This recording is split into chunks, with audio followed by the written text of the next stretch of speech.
All right.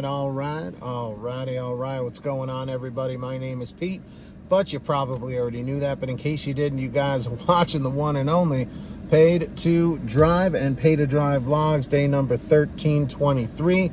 Coming at you. Hope you're all having a great one out there. If this is your first time on my channel, first and foremost, welcome. Leave a comment in the chat or the comments down below saying first timer so I can welcome you. But if you've been here before, leave a comment saying before in the chat or the comments down below saying before, like, so I can respond and welcome you back. And if you drive for apps like Grubhub, Doordash, Uber Eats, or any of the others, you should definitely be subscribed to this channel with all notifications turned on and all that. And of course, hit that like button. Let's get 150 thumbs up. Not thumbs up, thumbs up, and let's jump into it. So, big shout out to Roger Eddington for sharing this article. It's a little bit of a lengthy one, but I'll read, a good chunk of it so you get the point. So listen to this. Will permanent fee caps actually reign in delivery apps? Last week, San Francisco's Board of Supervisors, not advisors, voted unanimously to approve a permanent cap on the delivery fees third-party apps like DoorDash and Grubhub are allowing to charge restaurants for each order.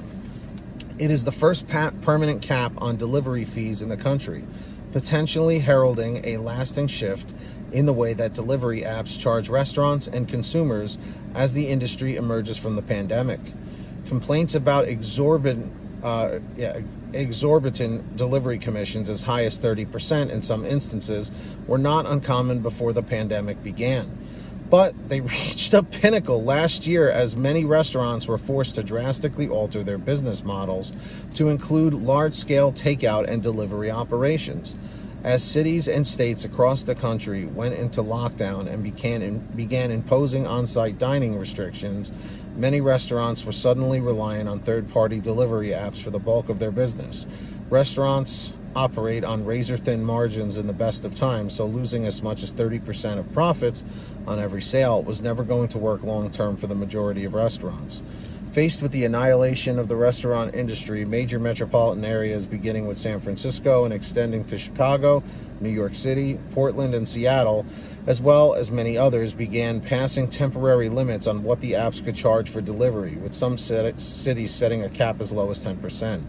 Many of those temporary caps are set to expire in the coming weeks and months, prompting city and state legislators to question whether or not to extend them or make them permanent as the restaurant industry continues to struggle. The question comes at a pivotal moment. Delivery companies like Grubhub, Postmates, and Uber Eats had their most successful year to date, raking in record revenues, and yet none of them are profitable. Only DoorDash managed to step out of the red last year, and it only did so for one quarter. Meanwhile, as restaurants resume on-site dining, as cities and states continue to open back up, many are still burdened by the debt they accumulated over the past year. Some have gotten relief from the government, but others are still pleading. And caught in the middle are consumers, who are shouldering more of the costs. Katie Connors is the advisory board chair with the Independent Restaurant Alliance of Oregon, a nonprofit formed last year to advocate for small restaurants and their workers. She was part of the coalition that convinced lawmakers in Portland, Oregon to approve a 10% cap on delivery fees last July. As Portland's temporary restrictions approach their expiration date, she thinks the recent vote in San Francisco creates a path forward for cities in the rest of the country to enact similar legislation. Permanent regulation is going to be absolutely necessary moving forward because these companies are not regulated by anything, says Connors. Connors, who recently managed two popular fast casual restaurants in Portland, recognizes that consumer behavior shifts towards convenience, and as restaurant business models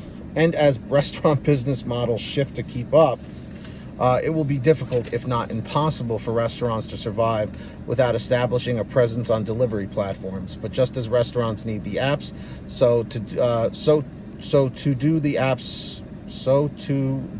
apps need restaurants for now. And as things currently stand, the relationship between restaurants and apps feels like a collaboration, more like a hostage situation. The way that the structure is inherently set up by these companies is sort of exploitative. Connor says, it's not a partnership when its exploitative relationship are preying on the fact that these restaurants have no other options, and that, at least during the pandemic, the diners had no other options. Let's see, so I'm going to read this last paragraph here, and then we'll jump into the quick discussion at the end. In April 2020, San Francisco Mayor London Breed passed an emergency order that put a ceiling on the total fee that third-party delivery apps could charge restaurants, including delivery commissions, credit card fees, and service fees, at 15%. It was the first of its kind in the nation and set off a chain reaction of similar legislation in other progressive cities across the country. The San Francisco order was set to expire in August, but the Board of Supervisors vote makes it permanent. A pending amendment to the legislation does include a major concession to the delivery apps, permission to change restaurants' higher fee for marketing and additional services. If the amendment passes, restaurants in San Francisco could opt into higher commission fees, up from 15% to 25 or 30%, in exchange for better visibility in the app. The delivery companies were living on 15% full stop, says Lori Thomas, the executive director of the Golden Gate Restaurant Association. Now they have the ability to add marketing to the bill, so it's kind of a give. So, what do you guys think is going to happen? Do you think that the apps are going to be able to start charging that 25, 30% again? I mean, look, I'll hand it to Doordash. They said that they, for 1 quarter, was able to get out of the red, but for 1 quarter only. And that's the biggest titan company of the gig economy when it comes to food delivery. So I hope things get better sooner than later. So once the economy starts coming together, I know we've been under a big hit right now, so we'll have to see what happens. But what do you guys think? Do you think that they're going to keep it temporary? Do you think it's going to be permanent with the change, with the fees, or what? And how do you think it's going to affect us as drivers? Let me know down below in the comment section. And I do want to take this time right now to thank all of our patrons over at patreon.com/paid-to-drive. These people give a little something every month to support me in the channel. If you want to sign up, links in the description down below and in the pinned top comment if you want to go and check it out. And I will give you shout outs and new videos, and you can contact me directly and bypass my email on Patreon.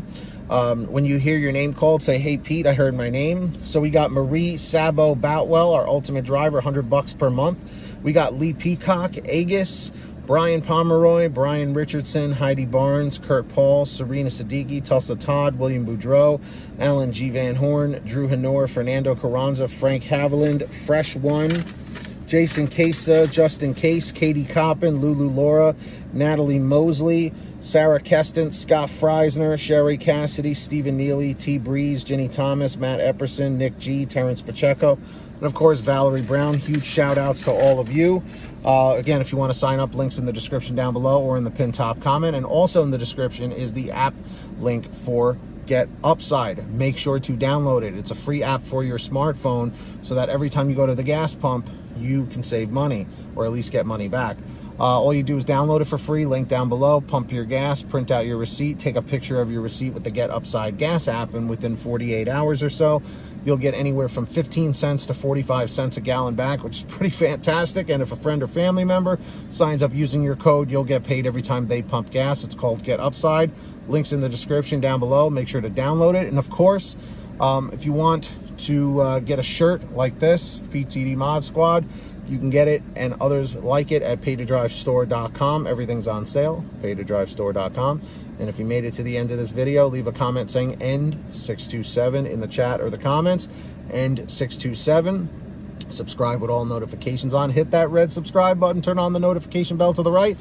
And of course, let's get 150 to 200 likes on this video. Thank you so much for watching. And until next time, get that money, get that honey, keep hustling, keep bustling. And we'll see you next time right here on Paid to Drive and Paid to Drive Vlogs. Have a good one, everybody. Drive safe, be positive, and we'll see you on the next one. Take care.